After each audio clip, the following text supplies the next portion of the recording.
जय हिंद दोस्तों, स्वागत करते हैं आपका इंडस स्पोर्ट एंड एनालिसिस में। नाउ पीएनएस रिजवान जो पाकिस्तान का पहला स्पाई शिप माना जा रहा है, अब वो कंप्लीशन के क्या है करीब है।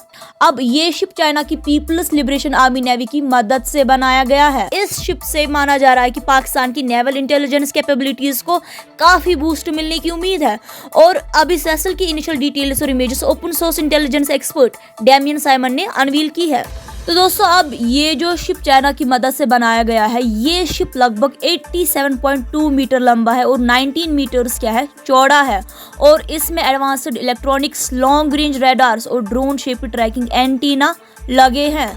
ये सिस्टम्स पाकिस्तान के मिसाइल लॉन्च को मॉनिटर करने और इंटेलिजेंस गैदर में काफ़ी हेल्प करते हैं, जो उनके मैरीटाइम सर्विलेंस को काफ़ी इंप्रूव करेगा, ये भी आप कह सकते हैं। अब ये शिप जो है, ये जून 2023 में पाकिस्तान नेवी को डिलीवर किया गया था और ये इंडिया के INS ध्रुव जो 2021 में इंडक्ट हुआ था, उसका जवाब माना जा रहा है। अब देखिए, INS ध्रुव जो है वो इंडिया के लिए एक पिवटल एसेट है, जो सैटेलाइट्स और बैलिस्टिक न्यूक्लियर मिसाइल एक्टिविटीज को मॉनिटर करने की कैपेबिलिटी देता है। ये सिर्फ इंडिया की डिफेंस के लिए नहीं, बल्कि इंटरनेशनल स्ट्रेटेजिक इंटरेस्ट्स के लिए भी काफी इंपॉर्टेंट है।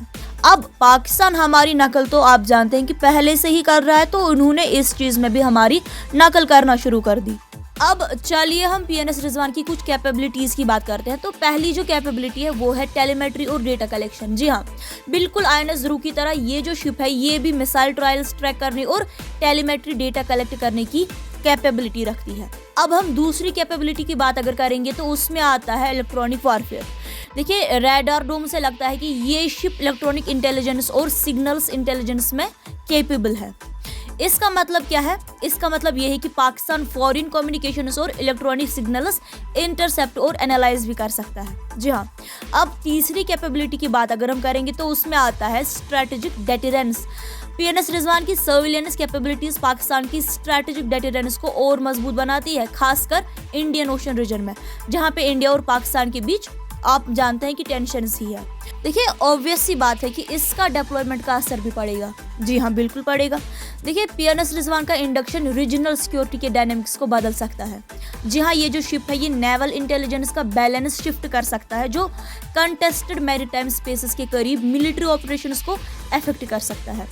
अब देखिए, ऑपरेशनल स्पेसिफिकेशंस की अगर हम बात करेंगे तो पीएनएस रिजवान के एग्जैक्ट स्पेसिफिकेशंस अभी सीक्रेट है, लेकिन इसका इंडक्शन ये सिग्नल देता है कि पाकिस्तान अपनी नेवी को मॉडर्नाइज कर रहा है रीजनल पावर डायनेमिक्स को देखते हुए। अब देखिए, ग्लोबल ट्रेंड की अगर हम बात करेंगे तो ये डेवलपमेंट उस ब्रॉडर ट्रेंड का हिस्सा है जहां कंट्रीज इंटेलिजेंस गैदरिंग वेसल्स पर हैवी इन्वेस्टमेंट कर रही है, ताकि स्ट्रेटेजिक एडवांटेजेस सिक्योर किए जा सके।